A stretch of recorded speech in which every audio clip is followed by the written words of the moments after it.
Hi guys, Billy back, and this time I'd like to talk to you about a few issues I have with Mezco. As a fan of the 112 Collective, I've managed to collate a few grievances I have with them since I started building my collection. Please note, I am a fan of these figures. I think they are a great high-end 112 scale figure company, and their eye for detail is seldom bettered.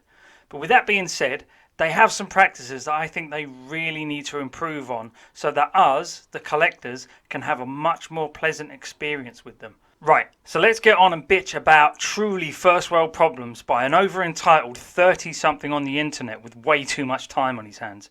I'll start off slow to begin with, ease Mezco into it with a bit of heavy petting, some gentle teasing, and then when they're suitably lubed up, I'm going in hard, and the strap-on won't stop until the police drag me away kicking and screaming. First off, extra wrist pegs. I told you I was going to go easy to begin with. This should be a no-brainer. Wrist pegs are the most brittle and vulnerable part of any articulated figure with these body and real fabric combinations. If one breaks, it would be nice to be able to reach into that little Mezco bag they provide and retrieve a new one instead of having to go down the route of contacting sellers for replacements, etc, etc. Next up, Mezco bags. I don't know about any of you, but those Mezco bags are starting to become a little bit difficult to store. Most of us have a carrier bag drawer in the kitchen, the one you're scared to open, as to do so would be to cause a rustly plastic carrier bag explosion that would surely cover your entire kitchen and smother you underneath. Well, I have the same issue with the Mezco bags.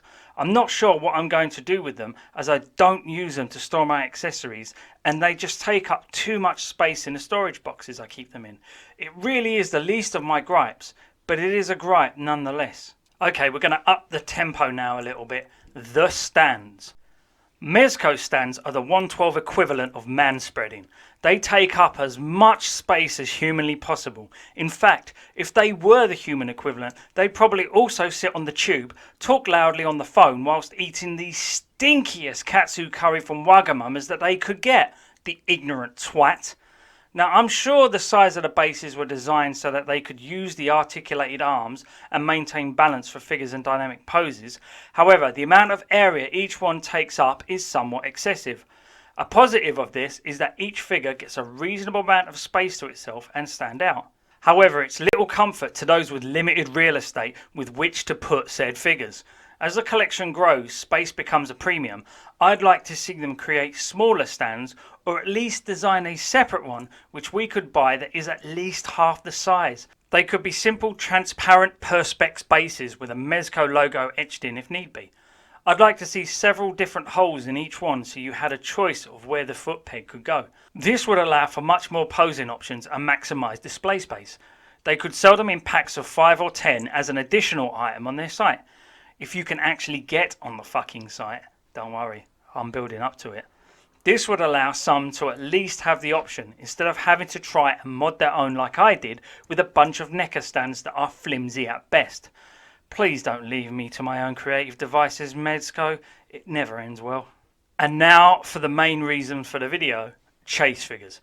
Chase figures are ones that companies deliberately make and release in limited amounts in order to get the collectors all frenzied up and create a buzz about their products. These tend to be repainted variants or differently designed versions of stock figures. The rarer the better, as this means a collector's desire is magnified and it becomes a true challenge for them to obtain. The excitement is in the chase, hence the name, and Mezco are fully aware of this psychology. It's one of the biggest irritations I have with Mezco because they are starting to take the piss with the amount of PX versions, Comic Con and Mezco site exclusives. Plus the rarest of all of them, the I don't know how to tell you I've started seeing your mum exclusive. Not only are these chase figures made in ridiculously small numbers, but they tend to hold back the best designs for the character for these variants and make it nigh on impossible to buy. A prime example of this is Tiger Stripe Wolverine. By far, this has been repeatedly chosen as the best version of Wolverine they have designed so far, and yet it's also rarer than rocking horse shit. Also, if you do find one, be prepared to open that wallet of yours, as its price has doubled or even tripled since release. I know that sometimes, post-release, figure prices can fluctuate, but I can't for the life of me figure out why this design isn't the stock internationally released version.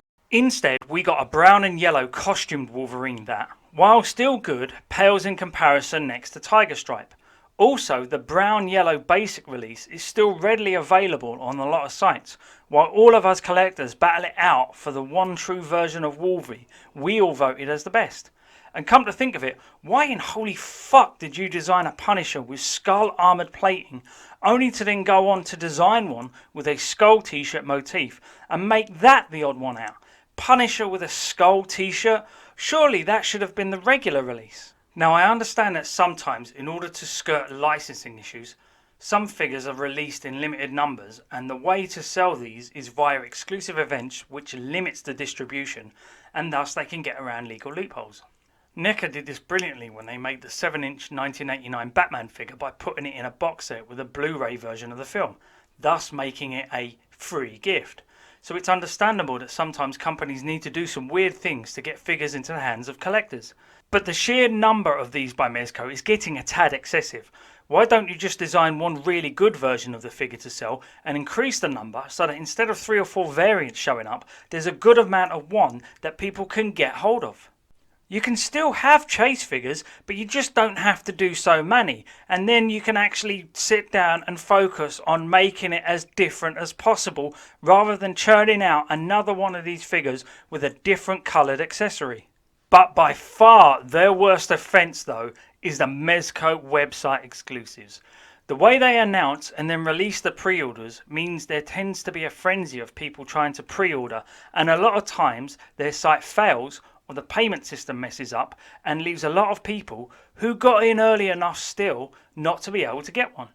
Also, and this is the bit that affects me the worst, is the fact that they do not ship abroad, meaning I can't even pre-order a site exclusive even if I wanted to. This leaves me and many more collectors at the mercy of scalpers, and this is a shitty way to shop for figures. Not only are we having to pay way more than the price Mezco originally charged, but they don't see a penny of that cash.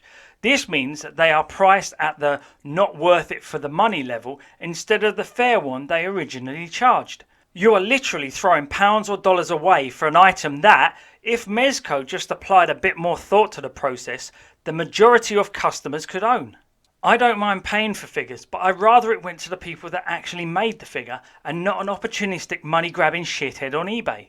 To combat this, Mezco have tried to slow this down by reducing the amount people can order to 2 per household rather than originally 6. Because we all know that the whole half dozen were going in that detolf, right? But the scalpers are still able to get around this, and it's leaving a lot of true collectors out in the cold having to deal with this shower of evil bay bastards. If Mezco just upped the number they produced or did a second, later batch when they see how much demand there is, then they could cater for the majority of the collectors. I understand this rant may be a tad naive on my part, as I'm not privy to a lot of the things that go on behind the scenes, but this is how it feels for many collectors, and it's frustrating as fans of the 112 collective range. We just want the opportunity to give you our money. Why won't you let us, Mezco? Why? Okay, so maybe I got carried away at the end, but it's important to express my issue with the Mezco range because, as I said before, I'm a fan and I like to see more harmony in the community, and I think Mezco could do a lot more to ensure that happens. Right, I need to go, guys. I have a Chinese takeaway coming. I hope you really enjoyed the video. Oh, I'm really looking forward to the crispy duck pancakes. Hang on. Come to think of it, why do Chinese takeaways never provide enough pancakes for the amount of duck they provide? Honestly, would it be too much trouble to double up the amount of pancakes so we can just have enough? Also, why are they so stingy with their spring onion as well? They always give you way too much cucumber, which I never eat anyway because cucumber is the devil. Why not cut the amount in half and give us more spring onion? Is it really that hard? Come on. And another thing, why are the chicken balls so different from restaurant to restaurant? How the hell are they so varied when they are essentially the same 2 ingredients?